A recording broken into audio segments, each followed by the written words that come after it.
Unfiltered, Monday through Friday, 7 to 9 a.m. My name is Dr. Ashaki Noni Nichols, and I will be your host this morning. Sorry you guys didn't see me as we were coming in. I totally forgot to set everything up. Just doing a little bit of last minute research, getting settled in. I hope everybody enjoyed their long weekend. A lot happened over the weekend. The big beautiful bill got passed through the House and the Senate. It is now law. People are, having their meltdowns everywhere. But I just want everybody to know it's going to be fine. We're going to be okay. No matter what anybody says, I think we're going to be okay. I think we're getting to a point in our country where people realize that we do need laws and people need to follow the laws. And people that have not been following the law for a long period of time and have really gotten comfortable with lawlessness are now understanding that they are going to be held accountable to the law, period. Um, I wish I'd pulled some of these videos I had been watching about the whole app that was created to warn people about ICE. Now, this app, I'm not sure when it was actually created, but it is in existence. And we also have other organizations like the ACLU that do have call-in numbers that say, that you can call them and tell them if ICE is in the area and warnings.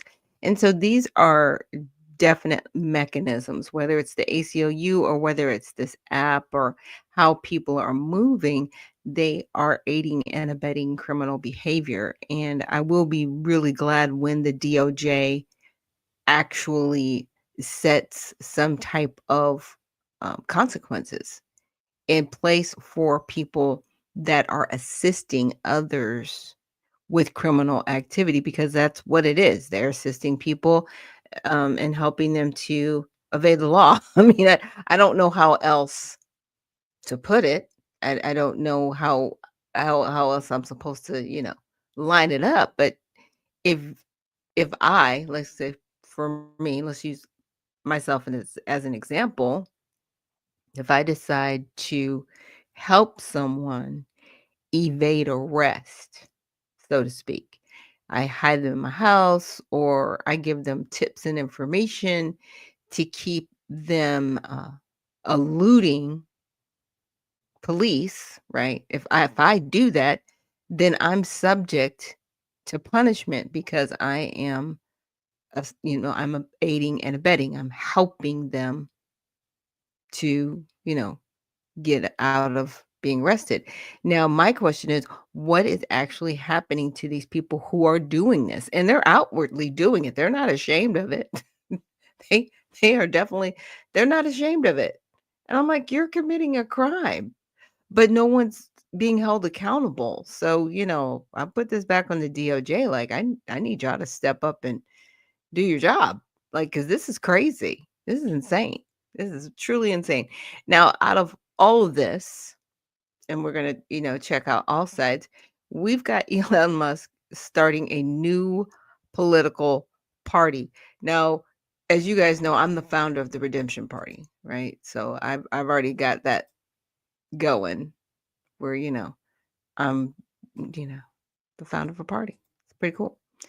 It's a lot of work. I'm not going to say it isn't. It's definitely a lot of work, and I appreciate all of the people that have joined the party. I appreciate all the candidates. We did win the city of, what should say, the town of Roseland in 2023 after the party was founded, just, to make a difference. Of course, my focus is local, right? But we can run candidates at all levels, all the way up to President of the United States. But now, seeing Elon start a party, it's like, okay, what are your reasons? Truly, what's your why? Are you starting it out of anger, or are you actually starting it because you want to help? You want to do something for the American people because, you are a naturalized citizen. And I'm talking to Elon Musk. You're not a foundational American. You're not. I'm not gonna, oh, thank you, Tatas, for reposting the stream. I'm not trying to be funny with you. I'm not trying to be weird. You are, you migrated to this country and became a naturalized citizen. So, you know, yeah, our political system is dysfunctional. It's just, I really want to see you hold to the Constitution. Like, don't get weird. I'm just saying, just being honest. Because there are some people that come from countries that, practice socialism, and they practice, all of these different isms, as I like to call them, authoritarianism, and let's see, you could be a theocracy or a monarchy, or what is, there's some other ones out there. So there's the theocracy, monarchy. Trying to, oh gosh, the one is evading me. Autocracy. There's so many different ideologies within government. So, I mean, what is your party really going to represent? I guess that's the bigger question. If you are announcing a new party. And so, what it says is Elon Musk, CEO of Tesla and X, announced the formation of a new political party, the America Party. Musk announced a new party on X, saying, when it comes to bankrupting our country with waste and graft,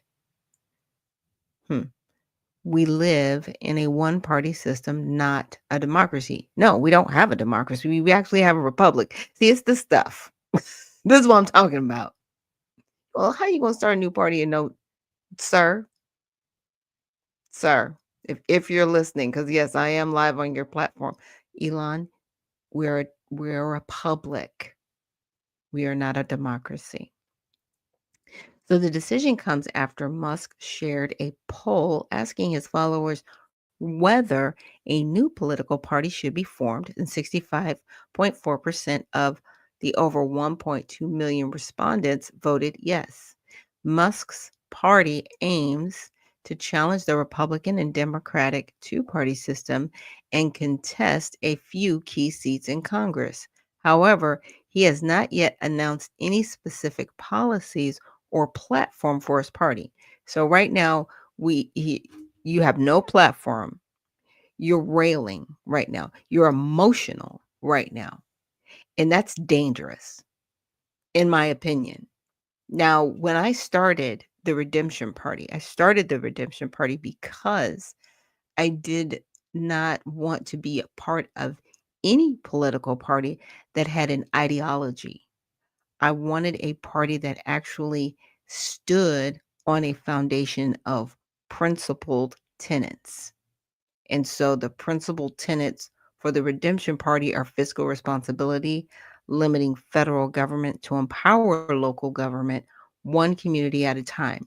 These are tenets that people can understand, hold firm to, hold on to, and realize that these can be, you can see them, right? It's not just words, it's not just emotion.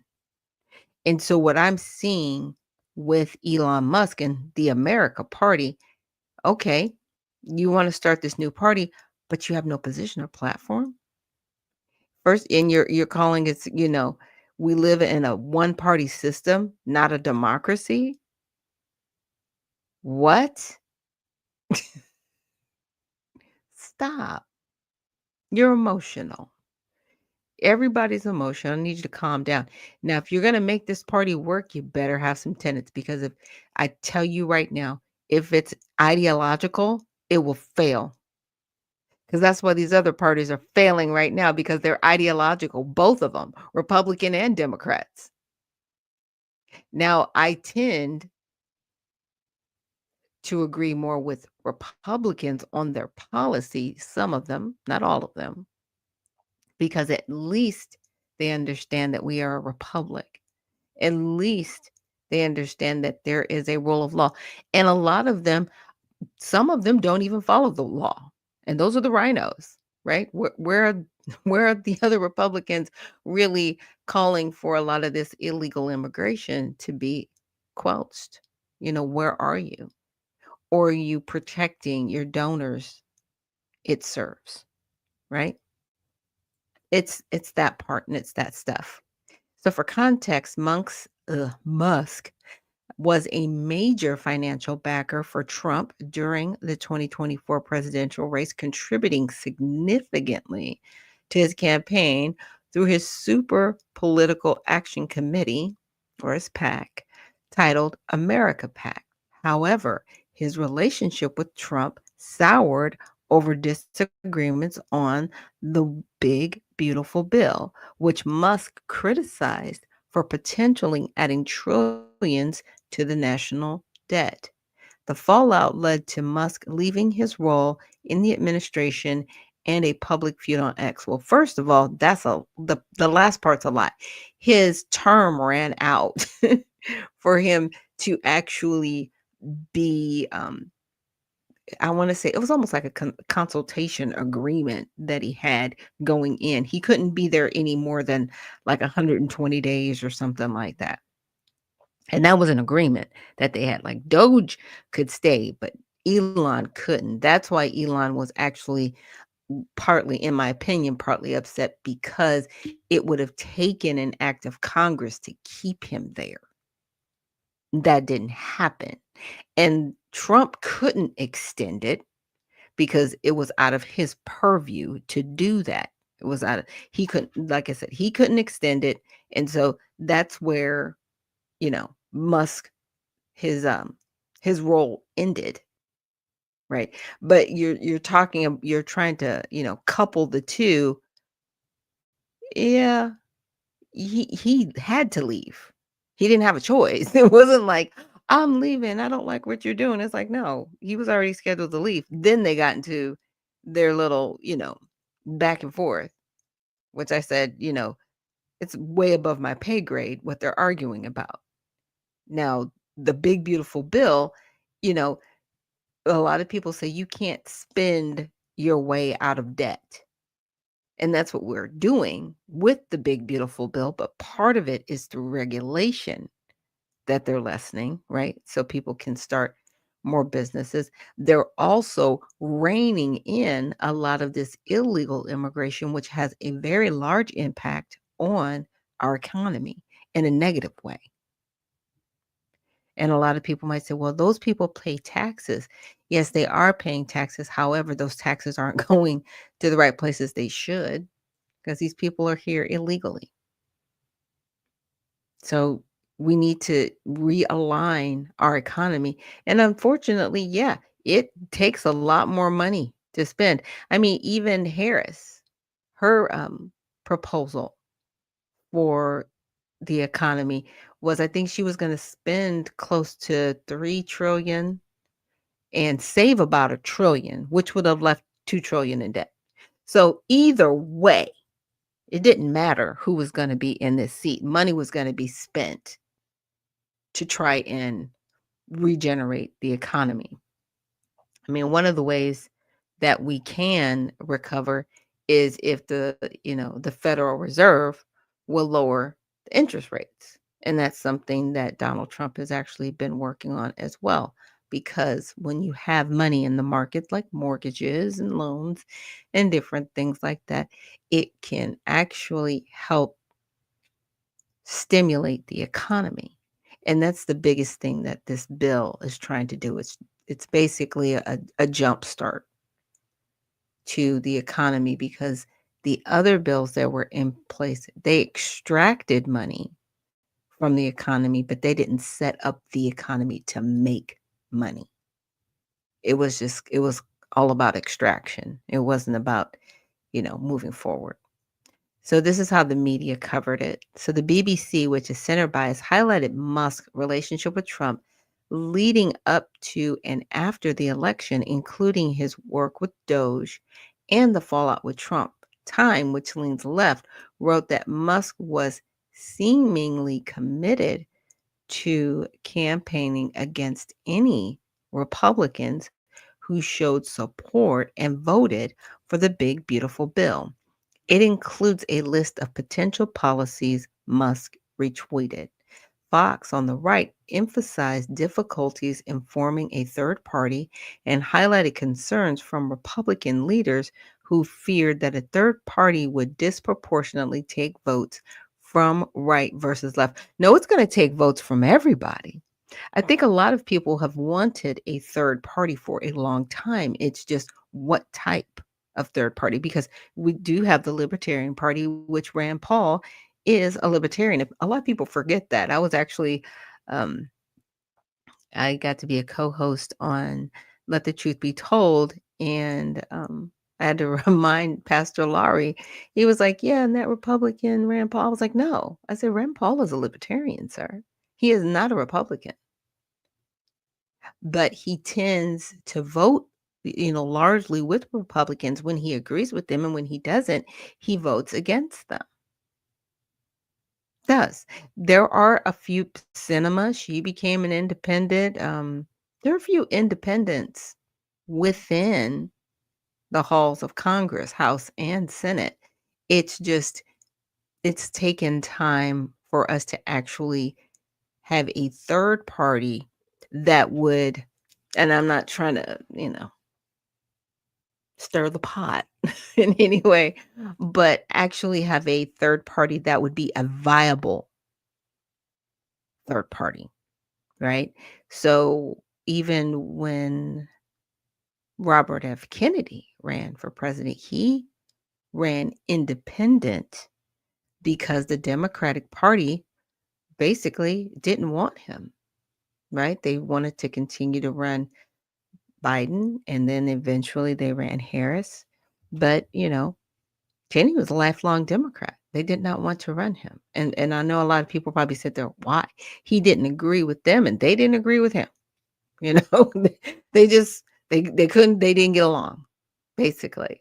And so Mr. Kennedy said, okay, fine. I'm gonna do my own thing. But he didn't run as a libertarian or the Green Party or any of those independent parties that people have heard of. He just ran strictly independently. Now, he did seek out endorsements from different independent parties to build a base of voters. And then eventually, he conceded his, I won't say seceded, his campaign, still ran. However, he decided to join the Trump team. And this is where we get Make America Healthy Again. And now he's the health secretary. Will he run again? Yeah, he's young enough to run for president again if he wanted to try to. But what party would he run under? Now that Musk is starting a new party, it's like I said, even for me, I am the founder of a new political party. Oh, thank you so much, April, for reposting the stream. I started a new political party again because of the ideology that I saw, and not really, I just didn't see people getting things done. It's become more of a position where anyone that gets in the office, whether they're at the local level, state level, or federal level, they get into these seats and they're there almost as opposition to the people as opposed to being there to serve the people. And that's what I wanted different about the Redemption Party. I wanted it to be more of a movement as opposed to a political party where people just kind of sat around and got fat and patted each other on the back. So, with the Redemption Party, we've got the town of Roseland, and they were able to actually, get the town out of the red and into the black, which means the town is not in debt. And it's actually successfully, making money and saving the residents money. And there's some things that they have to get done with any city, right? They've got a sewer system that they got to get done, so they've got to seek out state grants, and it's a small town, but it's real. But they had individuals from the Democratic Party since 1916, and there was a set of Democrats that ran the city, and they were running the city into the ground, and it was in all kinds of debt, not doing well. but now it is. And so it's like the Redemption Party has a track record, right? We've been on the scene for 2 years and things are going well. Have they been perfect? No. Are they going well? Yes. Yes, happy to say that. But with, like I said, with Elon starting a new party, have good intentions. Because if your intentions are just to be emotional and it's like, oh, we're just going to remove people from their seats and we're just going to throw money here, that's not helping anyone. Not at all. If you want to do right by the American people, then do right by them, not emotionally, but actually having a plan rooted in the Constitution and in policy. I mean, what do you other than that, what are you doing? To me, you're just a butthurt Democrat. And if you don't want to hear that, that's fine, but that's what it is. And there's a lot of parties out there that were butthurt Democrats and they started their own thing. I wasn't a butthurt Democrat nor a butthurt Republican. I just was like, y'all are nuts, in my opinion. Neither one of you is following the Constitution, and you've stopped caring a long time ago about the American people because you're so stuck in your ideology of what you think your parties represent. And this is Democrats and Republicans. So I opted out. There's a difference between opting out and being butthurt and leaving. Okay? I opted out. And I opted to start a party that actually had some respect for this country and the people that live here. That's why I started the Redemption Party. Not to get caught up. So with that, we'll take a quick break. And when we come back, we'll get into more of the recapping of the news from the nice long weekend. So thank you guys for joining me, and I'll see you on the other side.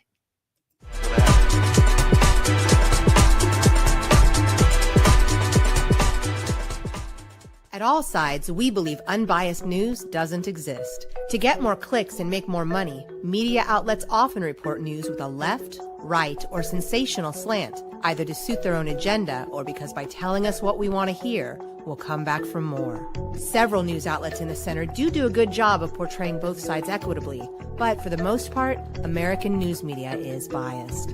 Bias isn't necessarily a bad thing. The key is to get multiple perspectives. But making matters worse, social media and internet search results are heavily filtered, showing us the most popular opinion or results that match our preferences and make us happy. That means we're all living in filter bubbles, where we're only exposed to viewpoints we already agree with, making us less informed and less tolerant of different people and ideas. At All Sides, we give bias ratings for hundreds of media outlets. By freeing people from filter bubbles and providing different perspectives, we can all be better equipped to understand the world and each other. So how do we do it? All Sides has created a patented, fair, transparent process to rate the media bias of hundreds of news outlets and writers. We assess each media source and rate them as far left, center, lean right, or far right, allowing you to quickly identify different perspectives. All Sides is constantly evolving our media bias engine. The more you participate, the better our ratings will be, and the better our news coverage will be. Go to allsides.com to get involved.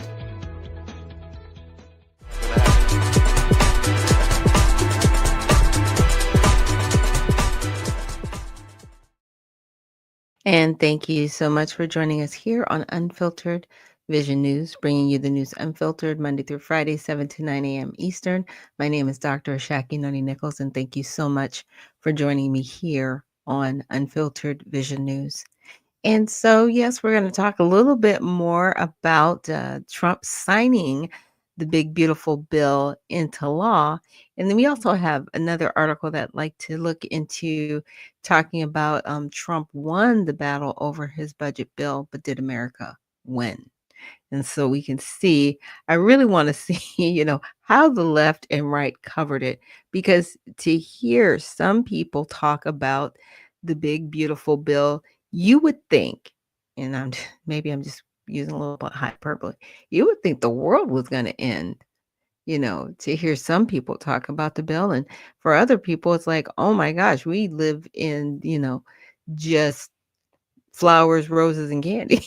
I'm just saying, it depends on who you're talking to about the bill. It's either wonderful or it's horrible, but we're all still here in the United States.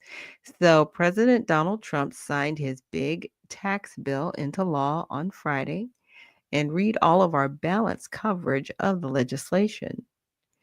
So here on the left, I'm just going to read this little short summary, and this is from MSNBC. President Donald Trump said, "Our country has had so much to celebrate this Independence Day as we enter our 249th year. America's winning, winning, winning like never before." Signing his big, beautiful bill into law Friday, multiple Republican members of Congress showed up at the White House for the 4th of July signing and applauded as Trump showed the camera his signature on what he has described as a declaration of independence from the national decline, and then repeatedly banged a gavel handed to him by House Speaker Mike Johnson. Okay, so that's what we see here.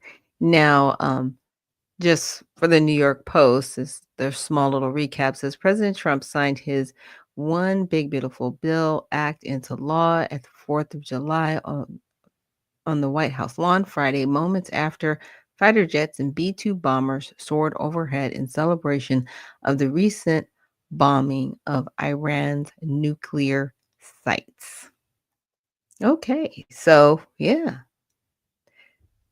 you know, you've got one headline: Trump triumphantly signs the bill that shows his hold on the GOP. That's one way to look at it. And then on the right says Trump signs big, beautiful bill into law after saluting B-2 pilots who joined Iran strikes. Okay. So again, as I was saying before, yeah, ideology, right? It's a lot of ideology going on with both parties. From the left, it's like, oh, his hold on the GOP. You're not talking about anything in the bill. You're not talking about how now, welfare recipients, they're going to be helped so that they're no longer just living on welfare and making welfare a lifestyle. Oh, that's right. Because they decided, according to the 1996 law, to not allow people who are from this country to be on any type of assistance, period. Even if they come over here legally, they are not allowed to be on our assistance, period. Okay, left. But even on the right, why are we talking about saluting in in Iran? Why does that? You could have just stopped. He signed the big beautiful law bill into law. Period. Done. Done. We don't have to talk about the B-2 pilots. We don't have to talk about the Iranian strikes. Most of this invokes emotion. It doesn't invoke, okay, let me look into this to see what's in it for me. And that's my opinion, what's gotten lost in all of this. It's like, let's look at the bill to see what's in it for me or what was taken out of it. Right. And I think one of the bigger things that I wanted to see and make sure that was no longer there, right, is this change for the whole transformational artificial intelligence models. If you remember, there was an area, I want to say it was a section in here that said that states were prohibited from, messing with the system for like 10 years or something crazy. And people lost it as they should, because we should not be putting anything in place and then telling states or Congress, yeah, you can't touch it for 10 years. Like after it's here, whatever, where you can't touch it. Like, what? And so it goes over the term artificial intelligence, has meaning given the term in Section 5002 of the National Intelligence Initiative Act of 2020. The Secretary of Energy. So I looked through it, I read, and it looks like they took that section out that stated that states were obligated for 10 years to I would say they were prohibited or whatever. So they did remove that. And that was I think, sad as it is, that was the most important part for me because everything else helps, right? You know, giving ICE the money that they need to go forth and remove people from our country. And a lot of times, and people don't understand, the people that they are going after are people that, yeah, they had a court date and they were told to leave the country and they still refuse to leave. So these people that are showing up for their court dates, yeah, they're showing up, but they had already been told they have to leave. That's why ICE is there. Okay. ICE isn't just removing people to remove them because if that was the case, they'd have been gone, right? Like, what are we doing? It's because they already have an order to leave the country. And that's what people need to understand. The ICE isn't just randomly removing people. Yeah, so I'm just scrolling through the bill. It got down to 870 pages. I think initially it was like 1,080 pages. So it was pared down a bit. Yes, we are spending trillions of dollars, which I don't think anybody's happy with. No, nobody's happy with it. But the good thing is we're in a better place. So the agriculture, nutritional, and forestry. So the reevaluation of thrifty food plans, modification to SNAP work requirements for able-bodied adults, availability of standard utility allowances based on receipt of energy assistance, restrictions on internet expenses, matching funds requirements, administrative costs, National Education and Obesity Prevention Grant Program, Alien SNAP eligibility. I'd like to see this because I thought I would hope that let's see 10108. Let's see that. Ah,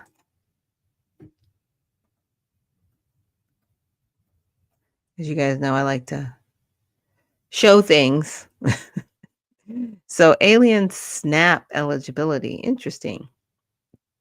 It says the section, the Food Nutrition Act 2008 is amended to read as follows. No individual who is a member of a household otherwise eligible to participate in the supplemental nutritional assistance program under this section shall be eligible to participate in the supplemental nutritional assistance program as a member of that or any other households unless he or she is a resident of the United States and either a citizen or national of the United States.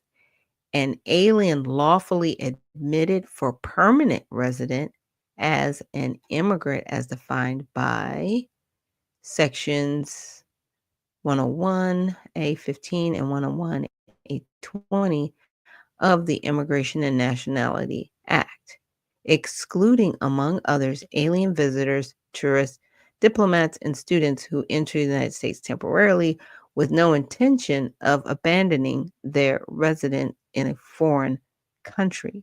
An alien who has been granted the status of Cuban and Haitian entrant as defined in Section 501E of the Refugee Education Assistance Act of 1980, or an individual who lawfully resides in the United States in accordance with a compact of free association referred to in Section 402 of the Personal Responsibility and Work Opportunity Reconciliation Act of 1996. The income less at state option and prorated share in financial resources of the individual rendered ineligible to participate in the supplemental nutritional program under this subsection shall be considered in determining the eligibility and the value of the allotment of the household of which such individual is a member. So basically, you have to be here in some type of legal status capacity in order to get any of these resources. Um, for me, I don't want anybody from this. If you're not from the United States, you shouldn't be getting any resources. Now, a lot of people might say, "Oh, that's mean." Well, it's not that it's mean. It's just that you haven't paid into the financial tax structure, period. So you shouldn't be benefiting from something that you haven't paid into. That's just what it is. Hey, good morning, Jay Smooth. And he's saying, "Good morning, beautiful Black American family. Thank you so much for the good morning." Yeah. So, I mean, what do you guys think? Do you think it's okay for people to come over here and have some type of legal status and receive benefits? I don't think so. They should not be able to receive any type of assistance. Now, with other countries, if you are American, I don't care who you are, if you go to another country, you have to have an income and prove you have an income, and you cannot apply for any of their country's benefits as someone who is not a um, legal resident there or citizen there. And even if you became, whatever their process is, naturalization, you still can't just be on their dole of benefits. You can't.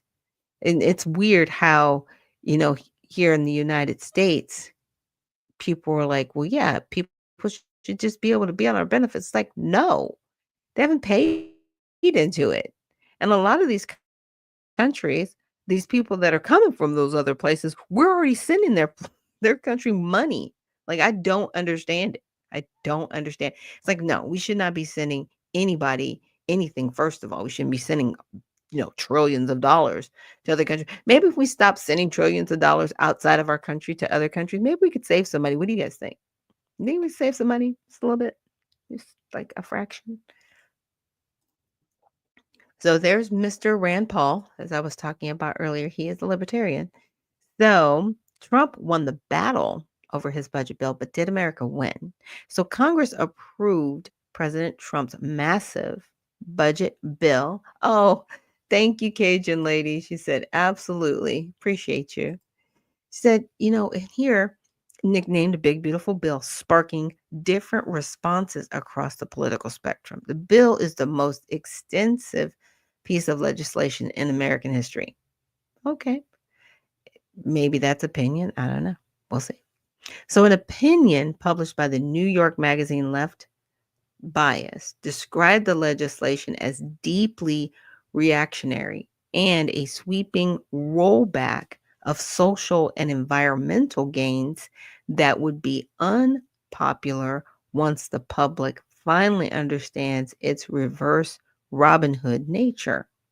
The author argued that Trump's singular achievement was passing such a far reaching controversial agenda in one bill with minimal pushback, writing, it will justify his lavish self congratulations.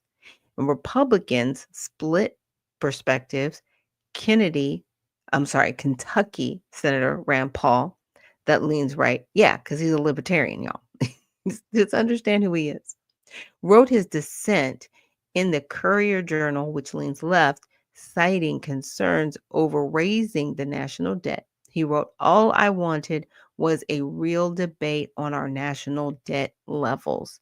They could have had my vote and saved money, but instead chose more spending and tax and welfare changes, Conversely, Senator Aaron Houchin, a Republican in Indiana, detailed his support for the bill in the Hill, which is center, saying it was aimed squarely at Main Street, not Wall Street.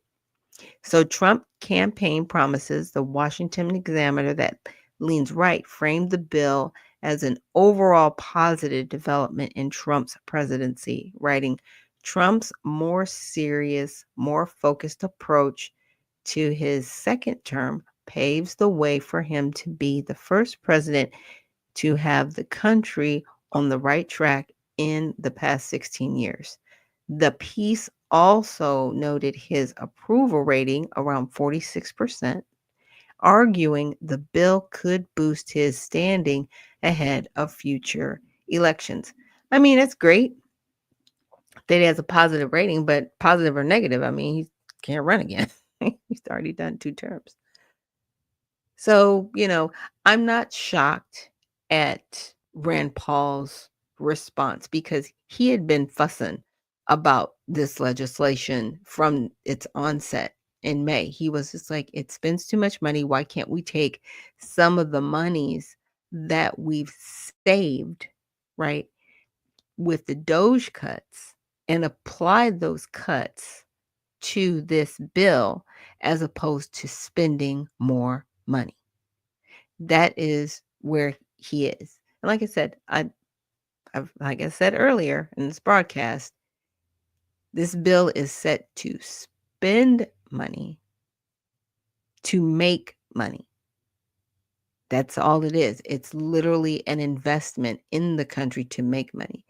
What Trump's proposition is that if enough money is injected in the wheels of the American engine, if you were to look at it as like a locomotive, start to move forward down the tracks, it will then create a situation where we become self-sustaining as opposed to needing to inject more money in different places. Oh, thank you, Cajun Lady, for reposting the stream.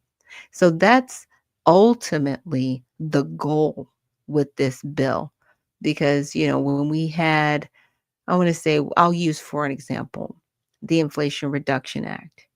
So the problems with the Inflation Reduction Act is some of the policies within the actual bill caused inflation, which is crazy, right?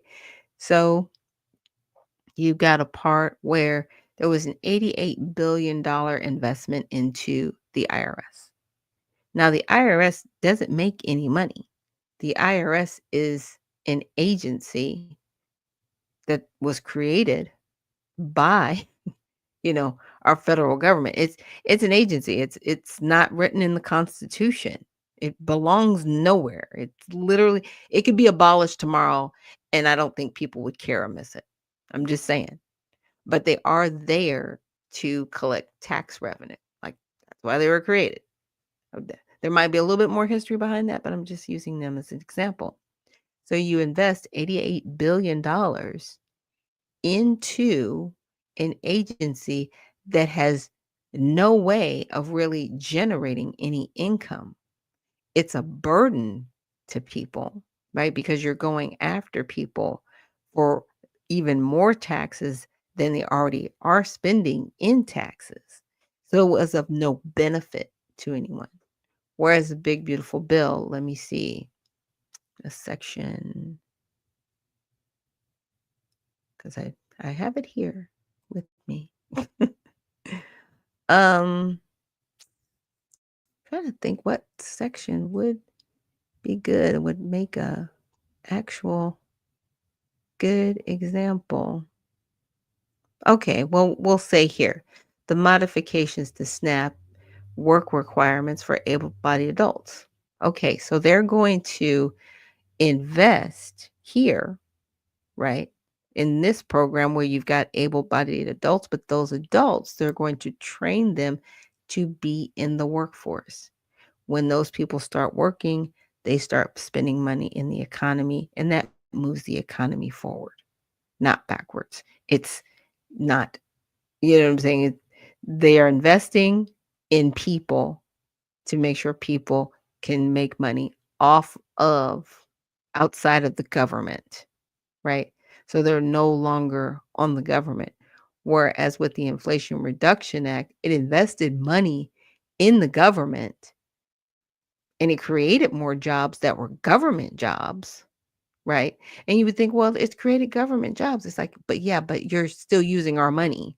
You're not making any money. You're not sending anybody outside to get a job and create a corporation. You know what I'm saying? You are just literally living off of the tax dollars of the American people. So you're really getting nowhere. So I'm just using those two examples so people can see this was the purpose of the big beautiful spending bill. And with that, we're going to take a quick break. And of course, we'll get more into Monday recap again. I hope you guys had a great long weekend. I know nobody wants to go back to work on Monday because it's like, boo, we don't want to do it. But, somebody's got to keep the lights on. So thanks again for joining us here on Unfiltered Vision News. And I'll see you guys on the other side.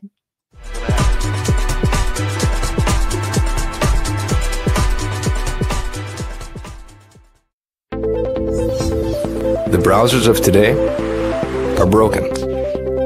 They've been overtaken by a barrage of sneaky and annoying ads, trackers that follow your habits, and cookies that build profiles, and all sorts of other internet clutter that's taking precedence over the content that you want to see. In fact, these useless bites can take up to a whopping 50% of page load times, with a third of it anxiously trying to learn more about you. To make matters worse, some ad blockers are even letting ads through when large advertisers pay them. But do you really want a leaky ad blocker? It's because of these very reasons that we developed Brave, a new browser that kicks internet crud to the curb and makes it faster, safer, and better to surf the web than your current browser. With Brave, everything you need is built right in. We integrated technology that automatically blocks trackers, annoying ads, and shields everything that can cramp your style and destruct your privacy. With it, you can expect increased speeds nearly 2 times faster on laptops and up to 4 times faster on mobile. And unlike any other browser, Brave allows you to support your favorite publishers with automatic micropayments, so it's a win-win for you and your favorite sites. To top it all off, Brave is open source, because we truly believe it's our web and we need to fix it together. So ask yourself this question: do you want a web browser made for the internet of today? If so, try Brave. It's faster, safer, and ad-free.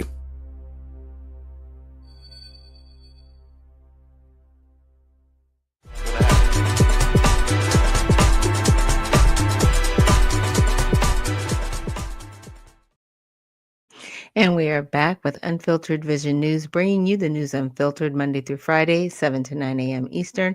My name is Dr. Ashaki Noni Nichols, and I gave, I guess, Cajun lady, she chuckled a little bit. And she said, yep, because Mondays, look, I'm just saying, some people are like, can we just take Monday off and then just work like Tuesday through Thursday? And then, have that nice long weekend going back into the week. Let me regroup on Monday and then go back into the office. Yeah, because I'm just saying the water cooler isn't what it used to be. I couldn't imagine working in the office right now. I actually work for myself. So yeah, I pray for y'all because it seems like it's more of a landmine walking into any corporate environment. So I really do pray for you guys. I hope you have a position, that you enjoy. And if it's a position that you don't enjoy, take the time to learn all the skills that you can and make sure that they're transferable. So in your next position, you'll be definitely an asset to the company that you work with. So we wanted to look at how EPA employees on leave after signing letter against Trump policies. So the Environmental Protection Agency is placing 140 staffers who signed a declaration of dissent letter against the Trump administration's environmental actions and policies on leave. Are they getting paid though? That's the question. Like, are they on leave with collecting a paycheck, or are they just not making money? That's what I would want to know. Because this is still our tax dollars at work. The EPA, that's us. That's us, y'all. That's our tax dollars. So the letter accused the administration of harmful deregulation, ignoring scientific expertise, dismantling the EPA's Office of Research and Development, and promoting a culture of fear among the staff. In response, the EPA placed the signatories on leave pending an investigation.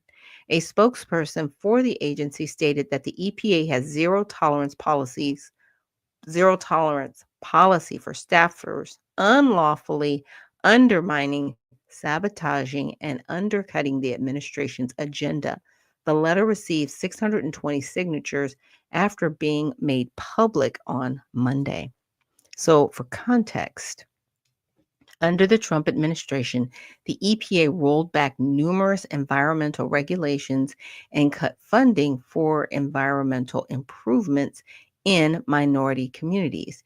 EPA Administrator Lee Zeldin told reporters in January that staff who are not committed to President Trump's directives should not be there. And this is how the media covered it. Fox News, on the right bias, wrote that the letter misled the public about agency business and emphasized that the employees were placed on leave for misuse of official titles in an unauthorized letter. Outlets on the left, including CBS News, which leans left, the Daily Beast, that leans left, highlighted the criticism of Trump's policies, the retaliatory aspect of the decision, and the courage of those who risk their careers to speak out.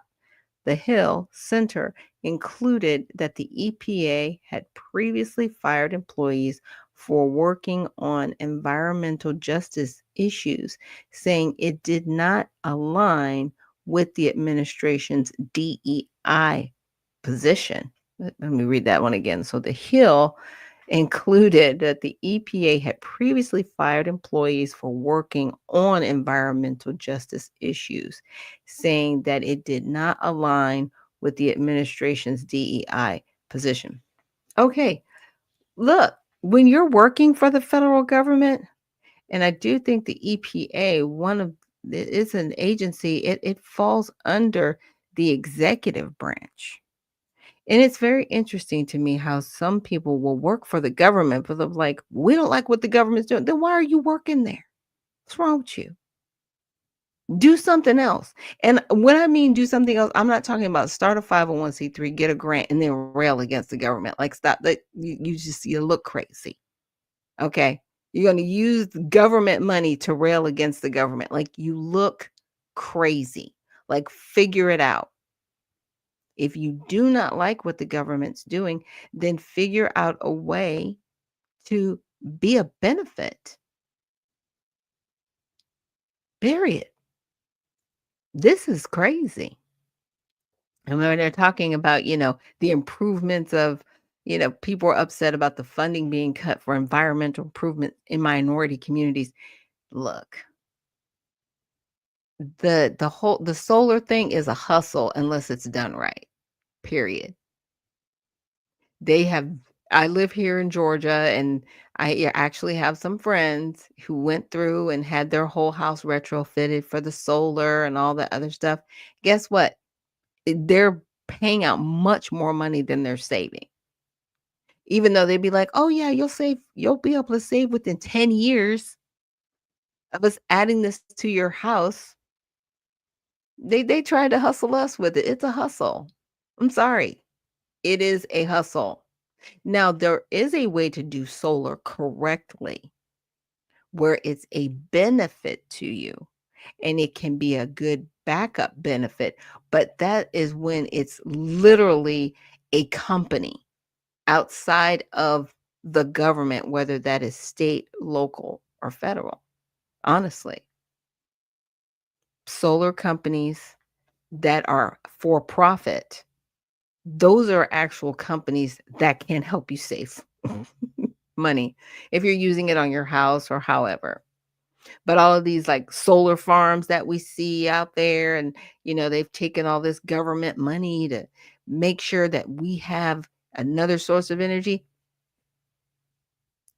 They don't do what they promised. They're not. The big, wind towers, and somebody explained it the other day, and it was kind of hilarious.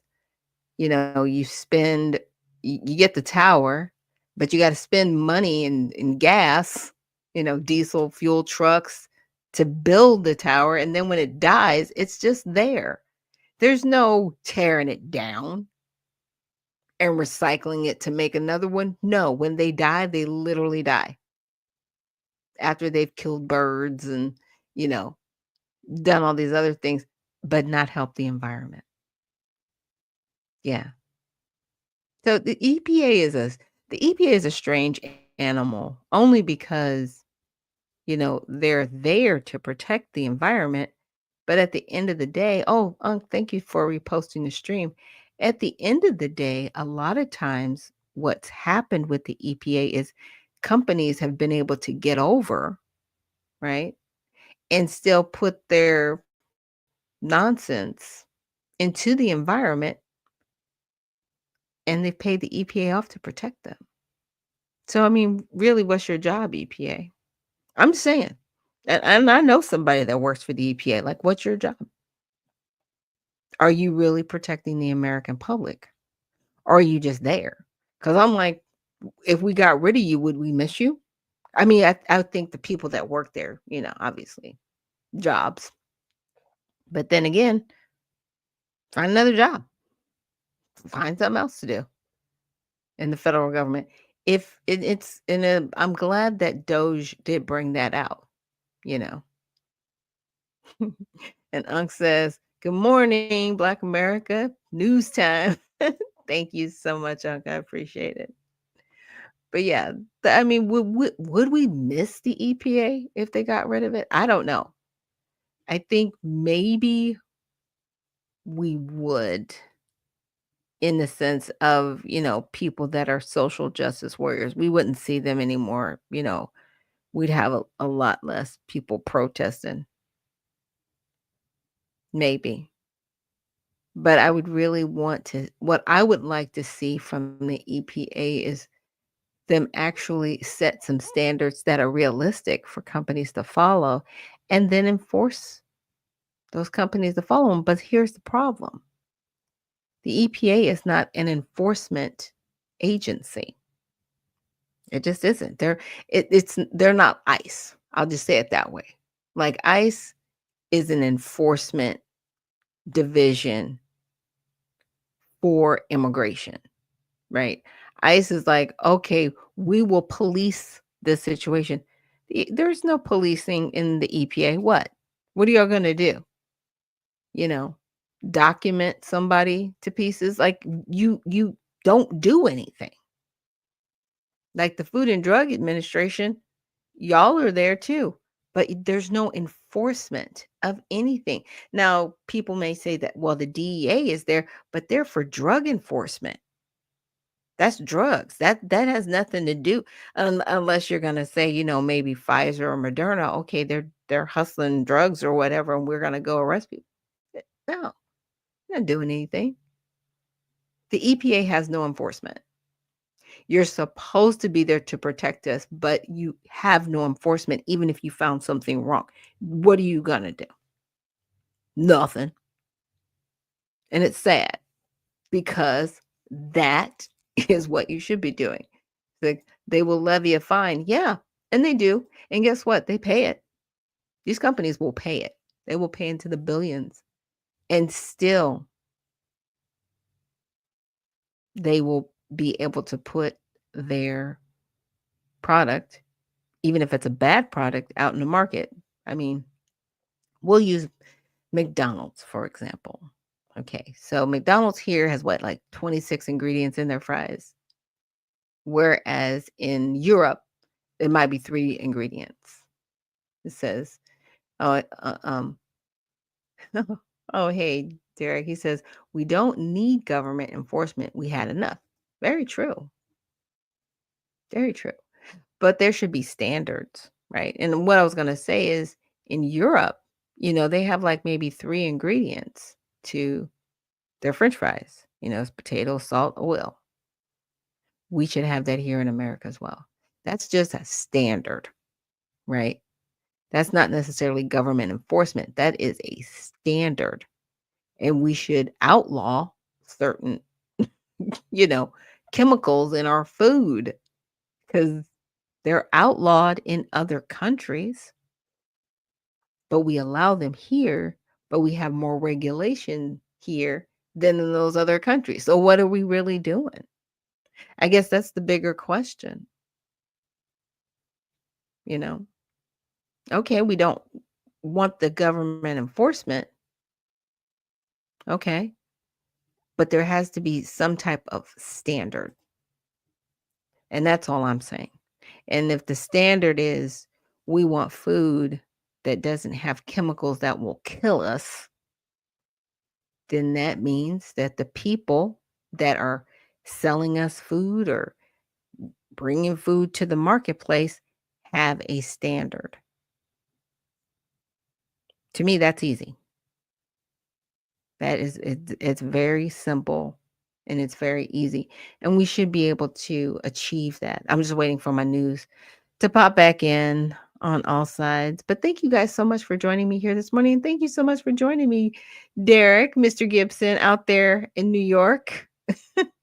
Hope you're doing well this morning. And to everybody that's out there, thank you so much for joining the stream this morning and joining Unfiltered Vision News. Hope you guys had a great long weekend. I know I did. I enjoyed, getting to spend some time with family and friends and got to do oh my goodness, my whole all sides thing it's kicked out, y'all. So let me take that off of the screen and do a refresh while you guys don't have to look at all that stuff. But yeah, so I'm hoping that you guys, had a good time this weekend, that you weren't just stuck in the house. I know it was hot though. I know it was hot. So if you if you were in the house enjoying your air conditioning, I don't blame you. Not at all. Don't blame me at all. I'm glad you did. Glad you did. I wanted to get into some more news, but I would like to show you guys the news as opposed to like read headlines because I don't think that's very respectful. I don't know what is happening to my all sides news feed and why it is being so horrible right now. Let me see. Go out of one of my. There we go. It is really weird. And it'll do that every once in a while to kind of go off track. Yeah, we don't need government enforcement. We had enough. And I mean, that is a very good point. Yeah, we have had enough government enforcement. And I guess it's what the government enforcement looks like, in my opinion. Like, where you're at, Derek, in New York, this whole Mandami thing, a lot of people are already saying that he's going to be the next mayor. And I'm like, well, he does have some challengers. I'm like, okay. is that where we're at? Everybody's just like, yeah, that's it. We're just going to throw our hands up. We're going to have the first, socialist Democrat running the city of New York. And I'm like, where? Okay, I need people in New York to stand up and say no to all of this. Really? This is what we're doing? Y'all just gonna capitulate to this dude? What what happened to that New York spine situation? Y'all, you know, being tough as nails. Like, what is going on in New York? I'm sorry. Maybe that's wrong of me. I'm not trolling. I'm not trying to make fun of anybody, but I'm like, where really? They're just acting like this is okay. It's like none of this is okay. Sorry. None of this is okay. But there was another article that I saw and I wanted to check it out. It says, is patriotism in decline? I mean, do you guys think patriotism is in decline? I would hope not. In my opinion, I think it's on the rise, actually. So it says, is patriotism in decline? Polls highlight partisan divides. And this was on Friday the 4th. It says several recent polls showcase significant partisan splits on the feeling of patriotism. Sorry. A Gallup poll, a record low 58% of U.S. adults say they are extremely, 41% or very 17% proud to be an American, down 9 percentage points from last year and 5 points below the prior low of 2020, according to new data from Gallup Center. But there's a spark partisan divide. 92% of Republicans said they were extremely or proud to be American compared to 36% of Democrats. And Unc says, especially with this new Muslim invasion of our soil, we better pay attention. Yes, you are very correct. And where Unc was referring to the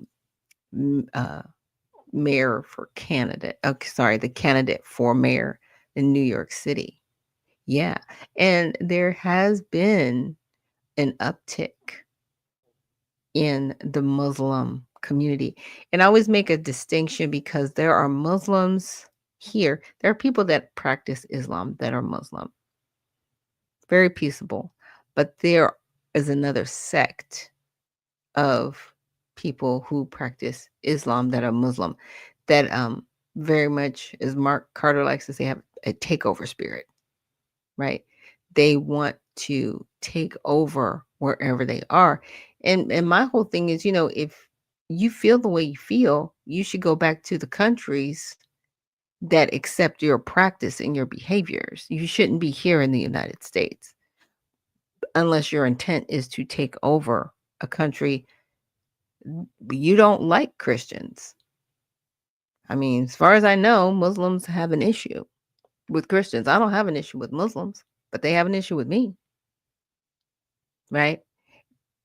And some are very violent in nature and in mindset.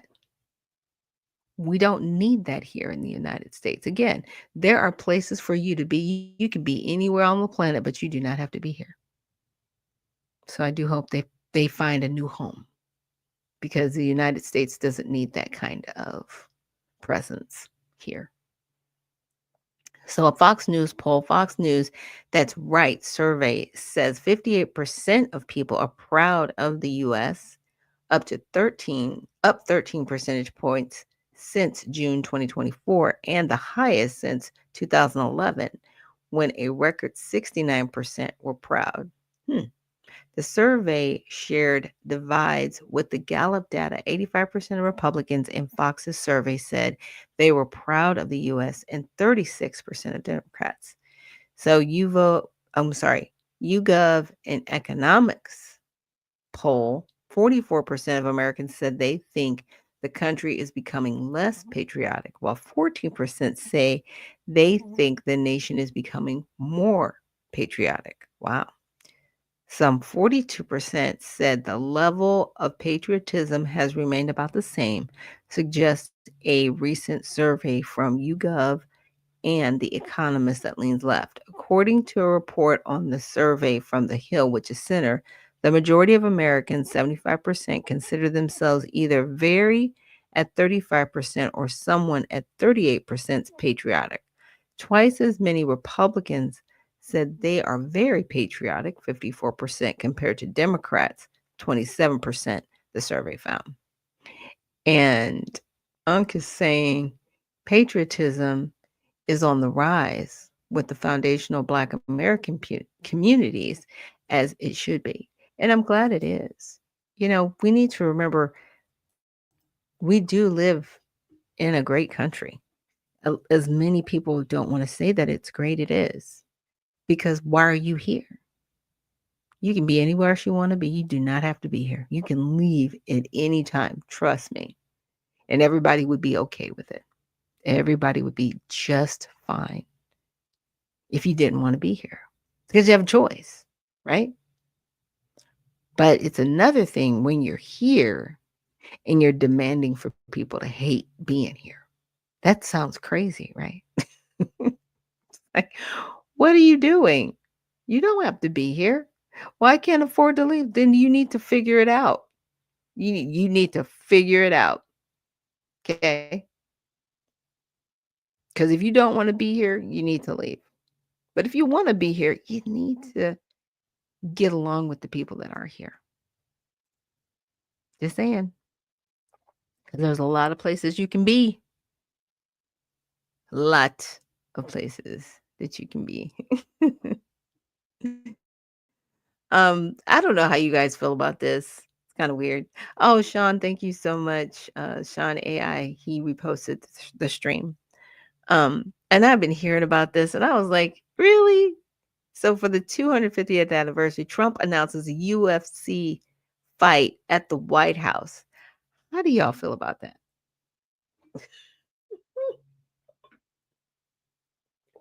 Can you imagine UFC fight like a cage? You know how UFC likes to roll out. I'm sure Rogan would be there on the sidelines commentating, you know, and a few other announcers that we know of. The UFC fight? Oh my goodness. So, President Donald Trump has announced plans to host a UFC fight at the White House in 2026 as part of the America 250 celebration marking the country's 250th birthday. On Friday, the Mixed Martial Arts Organization confirmed its plans to host the event. So, this is going down, y'all. So, Trump announced the idea during a speech in Iowa, stating, "We're going to have a UFC fight on the grounds of the White House before an anticipated crowd of 20,000 to 25,000. The decision to host a mixed martial arts event instead of a traditional American sport has sparked debate about the president's first stance. Trump proposed holding the fight on the nation's 250th birthday, July 4th, 2026. So, for context, the planned UFC event is part of a series of events Trump has lined up to celebrate America's 250th anniversary, including a Great American State Fair in Iowa and various other locations, and the opening of the National Garden of American Heroes. The UFC event is expected to feature a championship fight, and the president has assured the public that he is serious about the plan. So, this is how the media covered it. The New York Post, that leans right bias, focused on the friendship between Trump and UFC CEO Dana White, mentioning their past attendance at UFC fights together. On the other hand, Vanity Fair, leans left bias, questioned Trump's choice to host a UFC fight, a sport not native to the United States, at the White House, suggesting that it might indicate a softening of his America First stance. Well, I mean, he's, I wouldn't say he's always liked that style. I mean, he did participate in the WWE. I don't know if a lot of people remember that, or WWF, whichever, with Vince McMahon. And so this is entertainment that he finds, Americans enjoy. And I think the whole thing with Dana White as well, his patriotism to the sport. So that's probably why it's being highlighted. But I find it hilarious of Vanity Fair to be like, it's not native to the United States. Okay, there's a lot of stuff that's not native here that we've made traditions here. And we've just decided, okay, it's going to be a part of what we do, right? I mean, you can't play baseball at the White House. There's stadiums for that. You can't play football. You might be able to get away with soccer, but no. No. Tennis, no. I mean, I'm just saying because everything I'm mentioning, there's a location for it, right? You can go to a location and see these things. UFC is the only thing that it's like a travel situation where you can actually pack it up and travel it and unpack it, and there you go. You just need some chairs and you can be indoors or outdoors, right?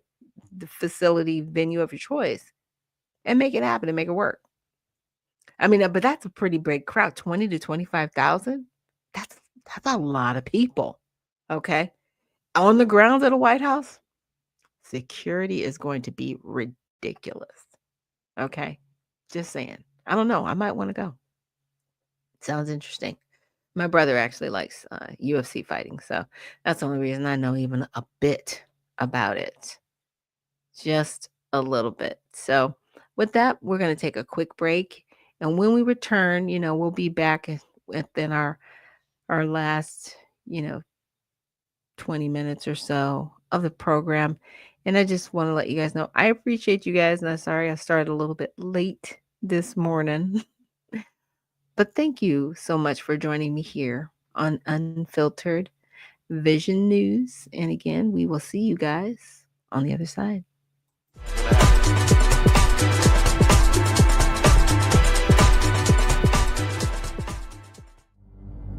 A life empowered is closer than you think.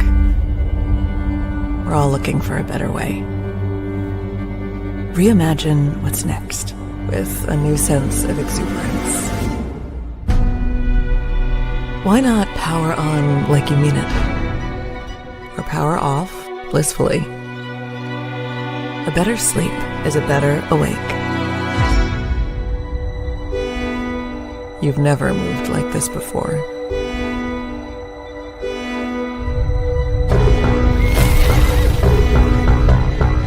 With the energy nature intended. Imagine reprogramming the way you look at the speed of science.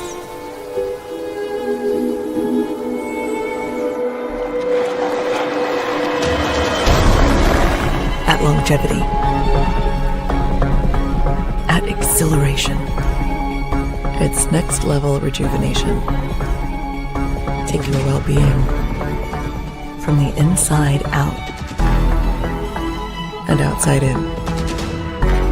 The light within is ready to ignite. Be the light. LifeWave.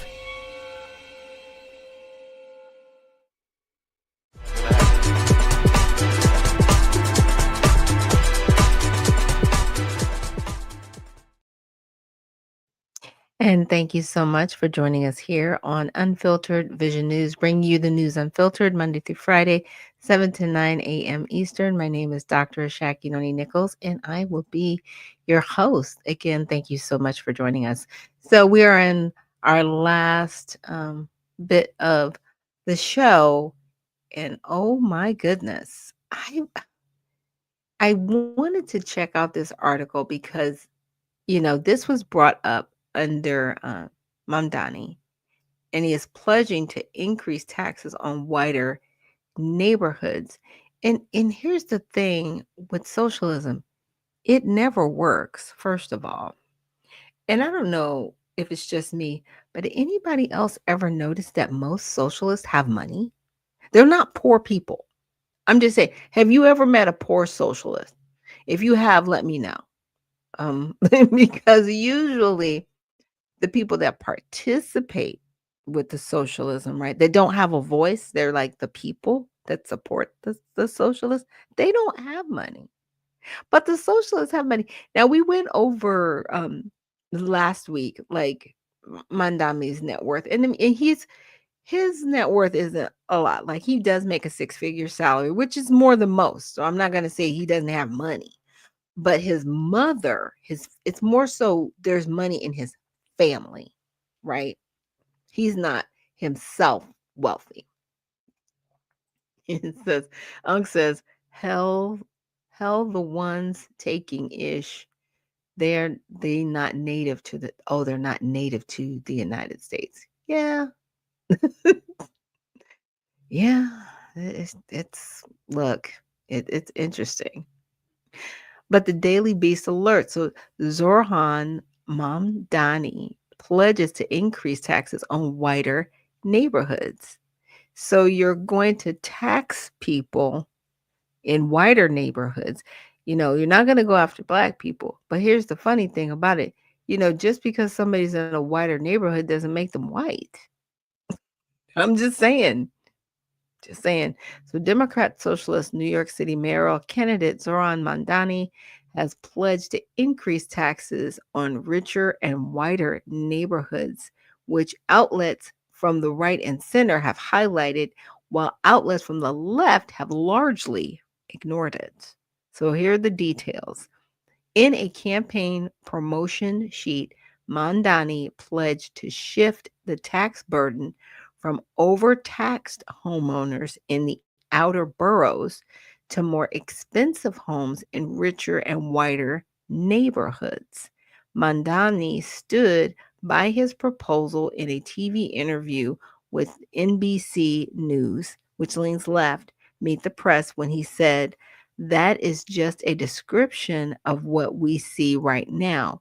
It's not driven by race, it's more of an assessment of what neighborhoods are being undertaxed versus overtaxed."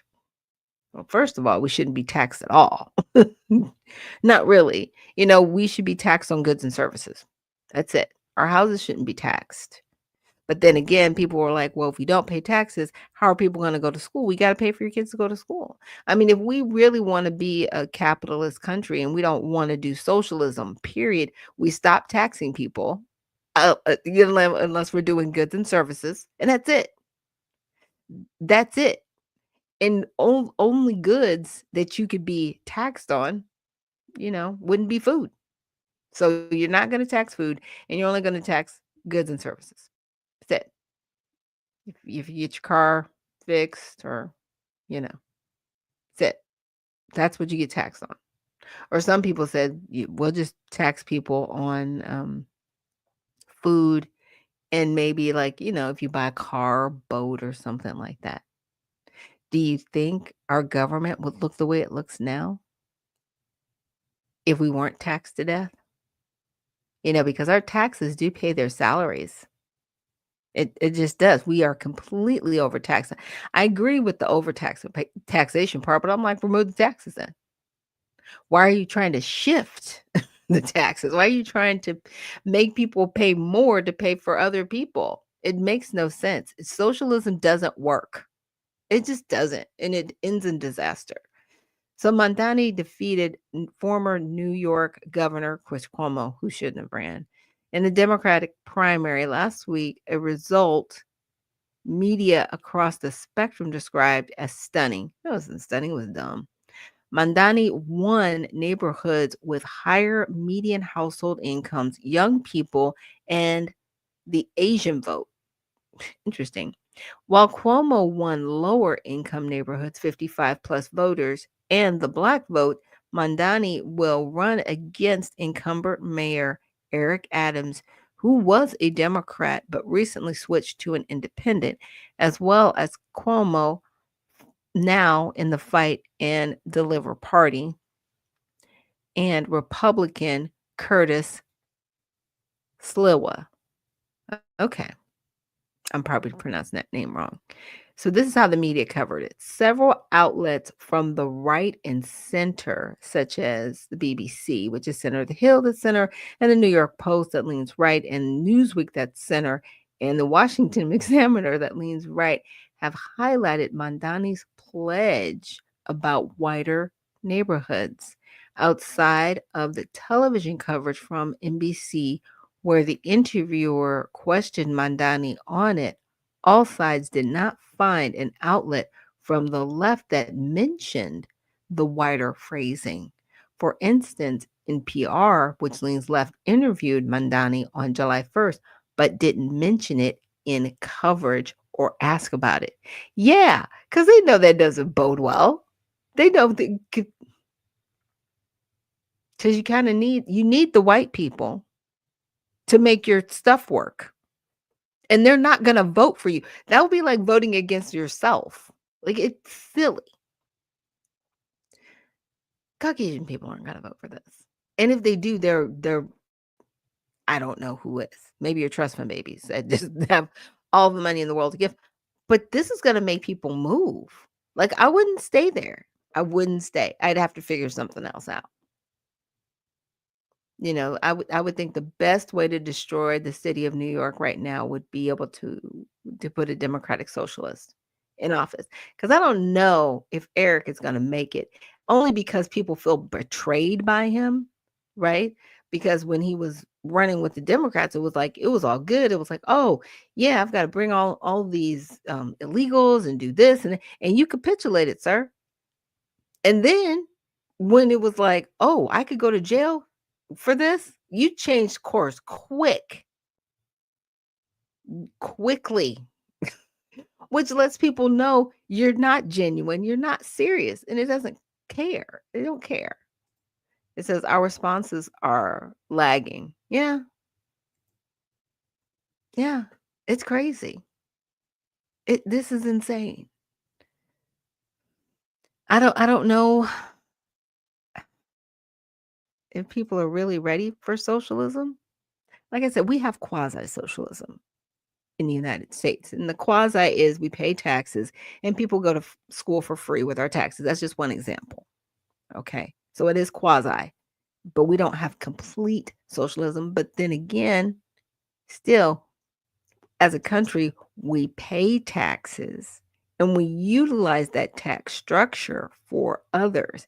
It's when, and I hate to use the example, but within the past 4 years, before President Trump came back into office, the money was being shifted from people who made money, paid taxes, to people who didn't pay it into the tax structure at all and were here illegally.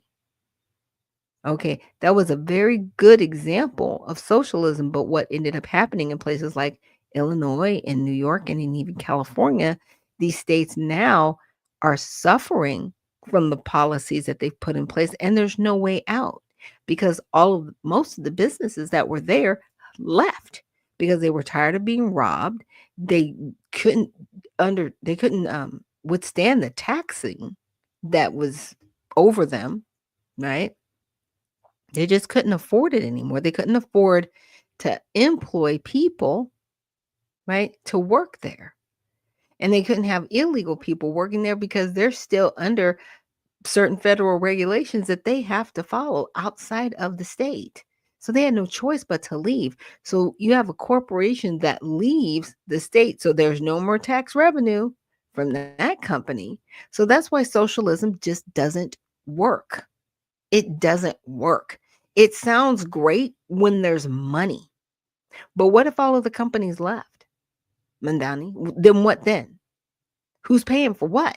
Because you're not going to rely on the federal government to pay for this nonsense. Who's paying for this? Sir, Bueller. Socialism just doesn't work. And, I really do pray that New York doesn't have to go through the bumps and bruises of the realization that it doesn't work, if that makes sense. Iran ends all cooperation with United Nations nuclear watchdog. I don't want to know. I don't want to deal with Iran. Like, it says, thanks to Doge reports, we now know our tax dollars weren't going to help tax-paying Americans anyway. Very true. Doge exposed a lot of that, right? Especially with like USAID and finding out all the hundreds and millions of dollars that were going towards, just all kinds of nonsense, right? And we had politicians out there fussing. They're going to take your information. No, they're finding out your information. That's why y'all was mad. That's why y'all was out there acting crazy, trying to get us to support your craziness. No. And then, what was interesting, you guys? How fast they fled. Has anybody else seen any other politicians out there still demanding for USAID to come back? still demanding for all of these other organizations. Like, what happened to the smoke? What happened to it? It just diminished because you knew, as well as everybody else, the longer you stand out there and the more you make your face and voice visible, the more investigation that's going to be done. Y'all got quiet real quick. That's all I can say. Got quiet real quick. So, Trump special counsel nominee scrutinized over controversial theories, racial remarks. Uh-oh. I missed this one, y'all. I said I was on vacation. So I wasn't in the loop of everything. But Paul Ingracia, President Trump's nominee to lead the Office of Special Counsel, has shared social media posts about unproven 9/11 theories, Holocaust denials, and other controversial ideas. The OSC investigates government corruption, accusations, and protects whistleblowers. Wow. Okay. So my whole thing is if this dude is being attacked, it's because he's gonna get people. That's all, right? If they're attacking him now, he's a nominee. He's not even been confirmed yet. Like, what's wrong with y'all? Really? Hilarious. So, controversial theories, as reported by CNN, that leans left bias.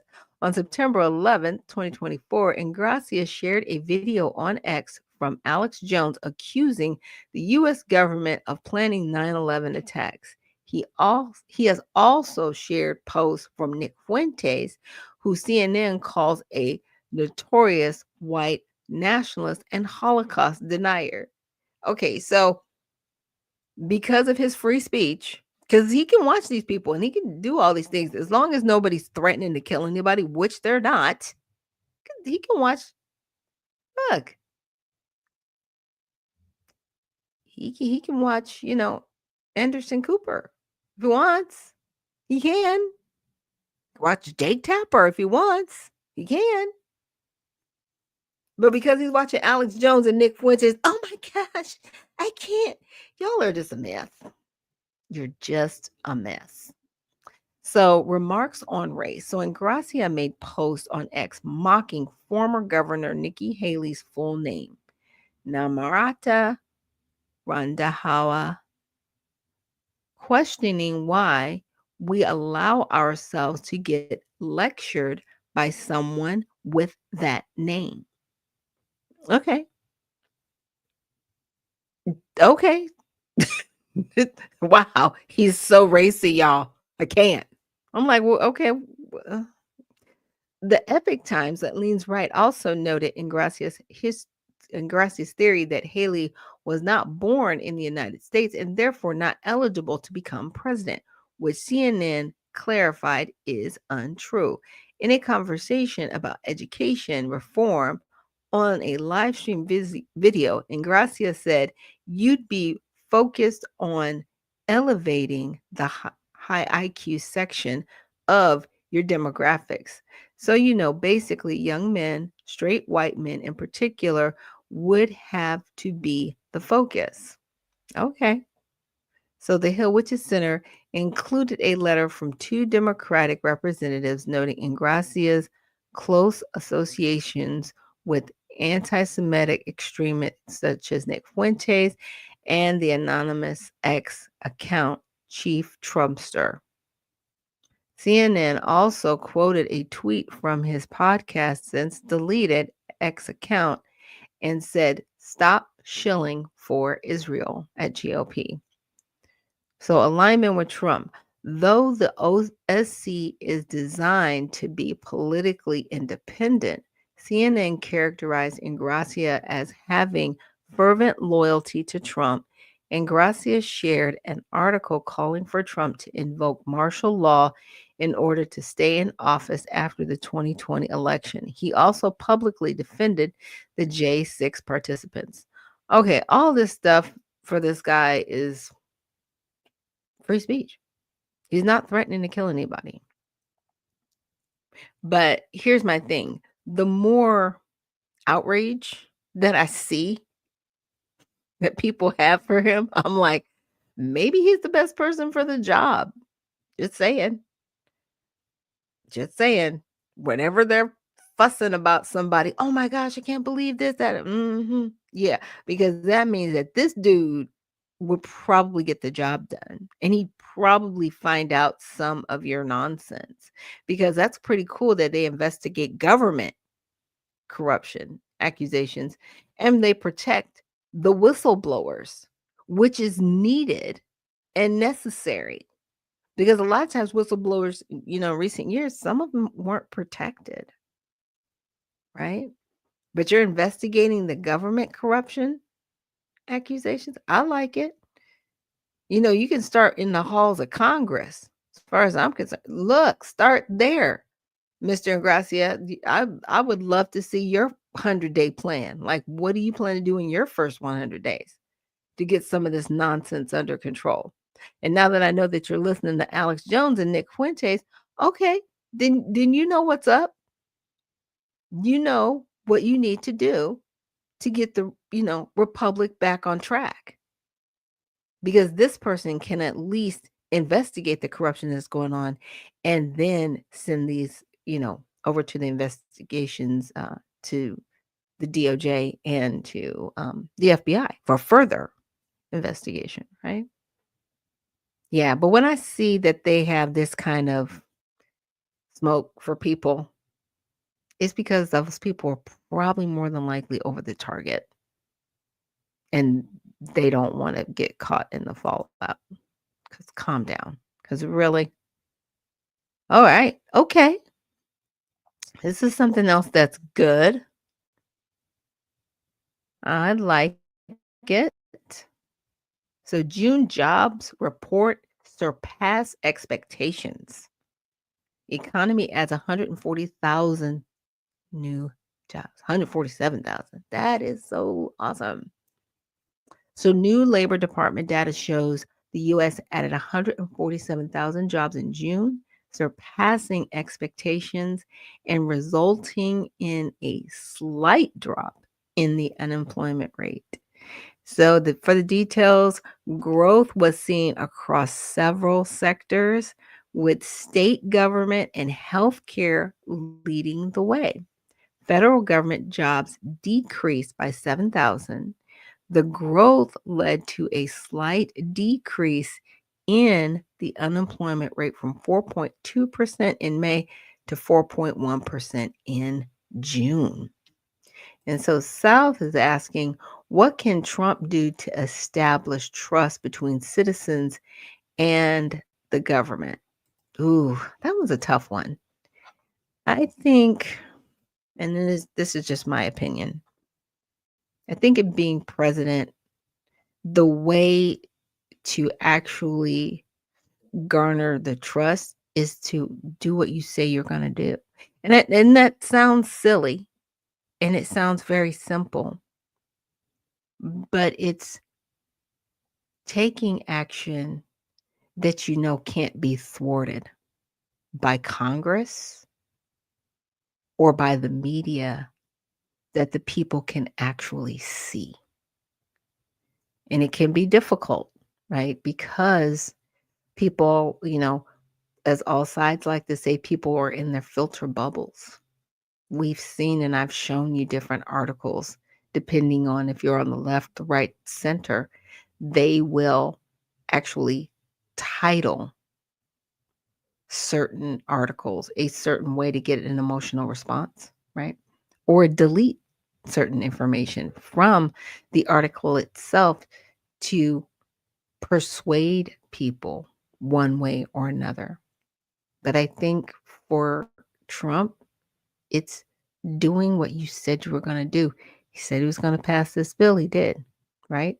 When when Congress I should say certain members of Congress found out about the artificial intelligence clause that said, okay, states wouldn't be allowed to mess with it for 10 years. They removed it. So, Congress and the president, they're doing what they told the American people they were going to do. They said that they were going to, take illegal aliens off of welfare. They've done that.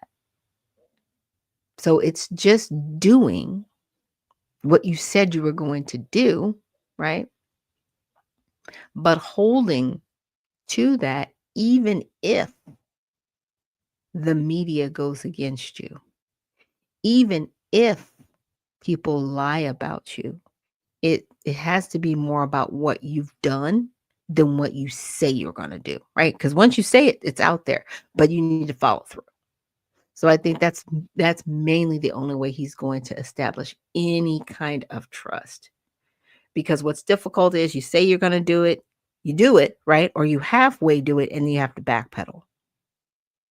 That's where trust gets lost. Can't backpedal. You got to be full steam ahead, Mack truck, going 90.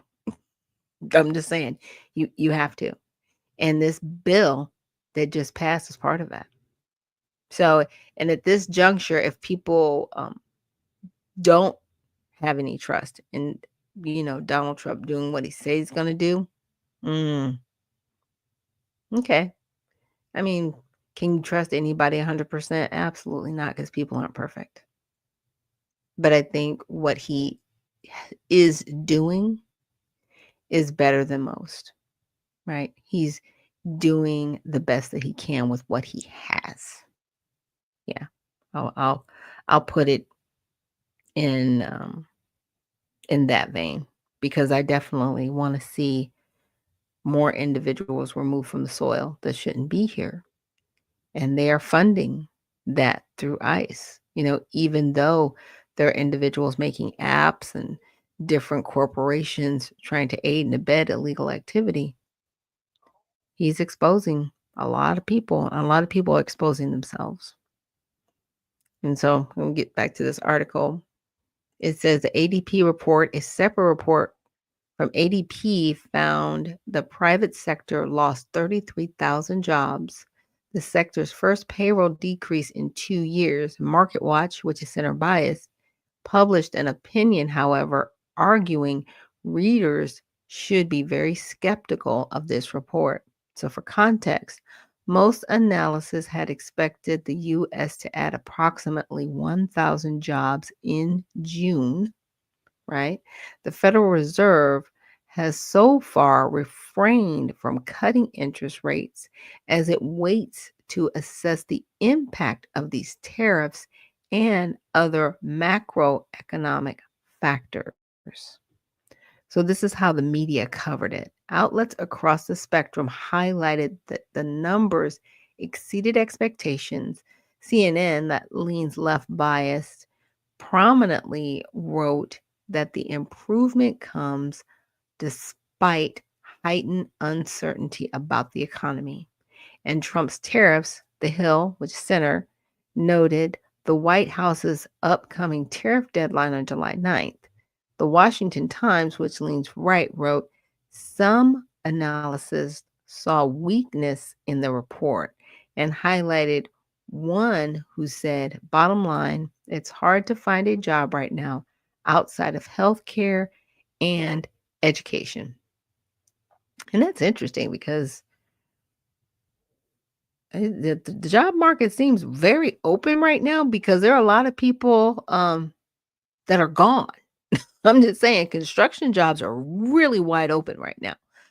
A lot of the jobs that people were standing at Home Depot getting, the day workers, the day laborers, those jobs are wide open right now. So you're not talking about those jobs. You're talking about pencil pusher jobs. To me, there's a difference between pencil pusher jobs and working with your hands. And some of those people are making, $200 to $300 a day or more. Yeah. So if you're in the sound of if you can hear me, if you're on this app and you can hear me, and you're looking for work in construction, go to Home Depot, go to these different construction sites, because see, most of the people that were there illegally aren't there. And guess what? All this construction still needs to happen. And yeah, they're going to have to pay you. They're not going to like it, but they're going to have to pay you. But what's good between you and somebody else is you can speak English. Let's go. Come on now. Stop that. It's hard to find a job right now. No, it's not. It is not hard to find a job right now, because a lot of these people are leaving. And the next place that people need to start leaving are these fast food restaurants. If you come across a fast food restaurant and nobody there speaks English except for the manager, call ICE. Because guarantee you 9 times out of 10, those people are here illegally. They are not here legally. And some people listening to this broadcast, why would you say that? Because it needs to happen. Come on now. Stop that. Stop. We need to stop aiding and abetting illegal activity. We need to, as a society, start holding to the rule of law. Come on, you guys, we can do it. We can totally do this. But I want to thank you guys for joining me here on Unfiltered Vision News, bringing you the news unfiltered Monday through Friday, 7 to 9 a.m. Eastern. My name is Dr. Ashaki Noni Nichols. Thank you for just joining me this morning and every morning. I've got people that are here consistently, like South and Unk and April and Sean AI and who else? Gibson for New York. And I've also got the Cajun lady. Thank you so much for joining us, Jay Smooth and Tatas and everybody else that has joined Unfiltered Vision News here this morning. So enjoy your Monday. We will be here for the rest of the week. And I will see you guys tomorrow. Have a great one.